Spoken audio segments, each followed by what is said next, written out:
Here's the offense we've been looking for. Eagles win over the Wichita Thunder 5-2 in Game 2 of Round 1. Last game, it took the Eagles until well into the third period to score their first goal. This game was the polar opposite. Just 25 seconds in, they would pick it up, with Wichita making the first mistake of the game. Patterson collects the puck for Wichita and goes to skate it in behind his own net, but he's going to get pressured by Olsen, so he's going to try to drop it off the boards, but you're going to see no other Wichita players are collapsing down. In fact, Ryan Harrison is the one coming in. So when the puck comes off the boards, Ryan Harrison is easily the first one to it.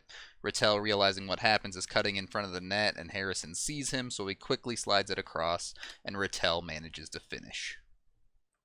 And that quickly puts any worries to rest about the Eagles struggling to score against Starrett. Getting one early like that, you knew they were going to be able to pick up a couple more as this one went on. The thing is, after that early goal, things got pretty sloppy, and while the scoreboard at the end of the game doesn't show it, this first period was easily Wichita's best of the entire series so far. Instead of dominating the play and controlling the puck for the Eagles like we usually see, it was Wichita controlling the puck for the most of the time, and the Eagles just looked a little bit lost out there at times. When the Eagles did get their chances, they were just flubbing them. They had a number of quality scoring chances where they didn't even get a shot on goal. As the Thunder's pressure continues through the first period, the Eagles eventually do get caught a bit, and it ends up costing them. Kademi wins a puck battle for Wichita here and goes to carry it up out of the zone. You can see the Eagles have two forwards deep in the offensive zone, and also defenseman Nicholas Milosh is deep, even though he's starting to head back.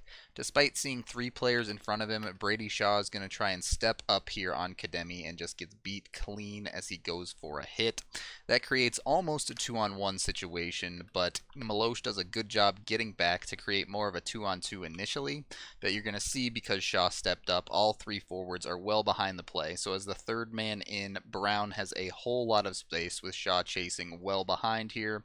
A nice pass through comes right to him, and he has all day to pick his spot and put it into the net. So now the score is tied, and after a great start to the game, you've kind of been caught on your heels for the past 15 minutes, with Wichita just coming at you strong. And to make matters worse, about a minute later, the Eagles take a penalty.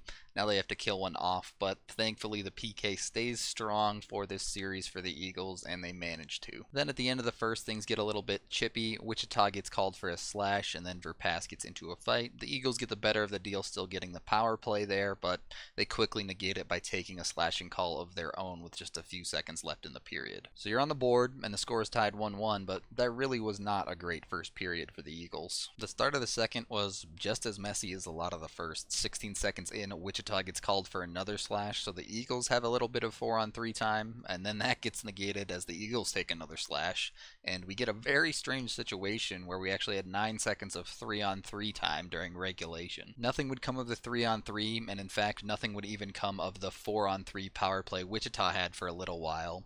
But once it got to the 4-on-4 situation, that's where Wichita would capitalize. The 4-on-3 is just expiring as Wichita's getting into the zone here, and Beaudry is just going to work it all the way around to the point on the far side where Travis Brown is going to pick it up. From there, he's going to throw it on net, and because the fourth man for the Eagles hasn't quite gotten back into the play yet, everything's discombobulated for them. Shot on net, traffic in front, it ends up getting tipped in and past Kanata. The Eagles just got to find a little bit of discipline there. That's two power plays they had that they ended up negating by taking penalties of their own. And while technically that was an even strength goal, it was really the fact that the Eagles had to play a 4-on-3 situation that led to it. Things would continue to be sloppy for the first 5 minutes as the Eagles would take another penalty. They would manage to kill that one as well, so somehow the PK remains perfect through all of that. After that, it was clear that the Eagles had enough, and they decided to flip the switch and really pour it on. At first, it was a little disjointed. The passes just weren't quite connecting, and the shots just weren't quite placed quite right, but they would keep the pressure up, and the Thunder would get stuck in their own zone for long periods of time through the second period. When you keep up pressure like that, the other team usually takes penalties. Wichita would take one early in the second that the Eagles wouldn't finish on, but then later in the second they would get another one, and this time the Eagles would come through where Wichita could not in this game. Register with the puck at the point is going to defer to Drayson Bowman. Bowman's going to take the initial shot that gets blocked, but he sticks with it, gets the rebound, and then skates it in below the goal line. From there, he somehow manages to find a pass through to Olsen in front. Olsen has just enough room to pull this one back and let a shot go. It flutters up into this mass of humanity in front of the net, and somehow it bounces through. It might hit off something, but either way, it beats Starrett, and the game is tied. Olsen scores his first ever professional playoff point on that one, and it's a big one for the Eagles to get back into the swing of things in this game. Now the Eagles have the momentum, they got one past Starrett, and they are rolling. It doesn't take long for them to strike again and get their lead back. Register's going to throw a pass up to the blue line here, and it's a bit of a sketchy zone entry as Wichita seems to deflect the puck back into their own zone as the Eagles are coming across. Jolie sends it down to Bowman here. Now initially Bowman is looking to throw this puck all the way across to the far side where Rattel is charging in, but it gets stopped right in front, and you're going to see it sit there, and Starrett can't quite react to cover this one as Jolie is crashing. Jolie's the first one to get there, and he just barely pokes it through the 5-hole.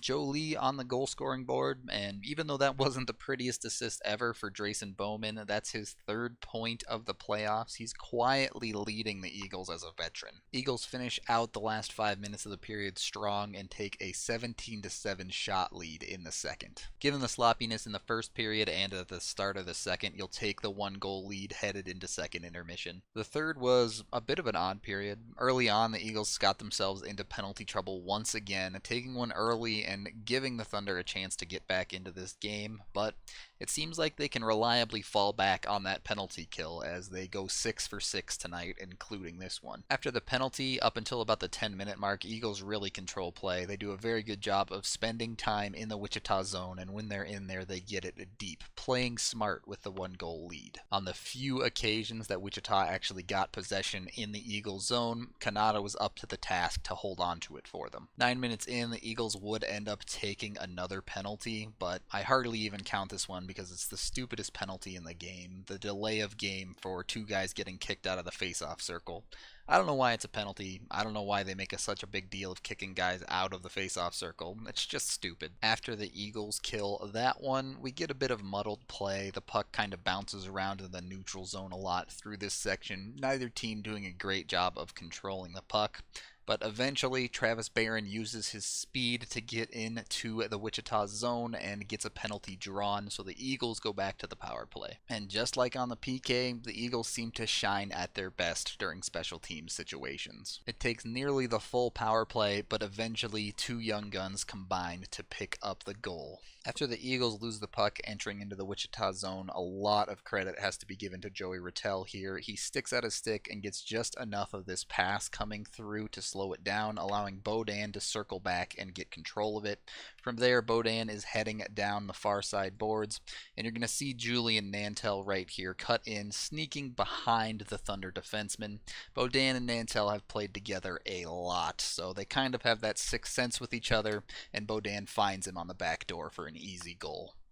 This is Beaudin's first year pro and Nantel's second year pro, but both of them played together for 2 years in juniors in Rhone-Noranda, as well as this year they spent a lot of time together in San Antonio. So even if they didn't play on a line that often, they just have that little bit of an extra connection having played together for 3 or 4 years at this point. And goals like that one feel real good. 5 minutes left to play and you get that insurance now up by 2, so you can pretty much just cruise it home. And that's more or less what the Eagles do. They play extremely smart, safe hockey, the defenseman always sagging back, never even thinking about pinching in, and when the puck's in their defensive zone, everybody collapses. Nothing gets through the middle, nothing easy. Eventually we get down to goalie pull time, and Colin Bowman flips one all the way the length of the ice into the empty net to seal the 5-2 win. In the first period, I think we saw the best that Wichita has to offer, and while the Eagles looked a little shaky, they didn't really fall behind too badly or anything like that. For the majority of the second and third periods, Rapids, the Eagles were the better team. The only major knock you can really have on them is discipline. They need to stay out of the box a little bit more, or if they're going to go into the box, you got to get someone to go with you. That is the end of this playoff game video review. Thank you for watching. The Eagles take the 2-0 series lead back home, and because of some strange scheduling in this series, the next 3 games will all be in Colorado.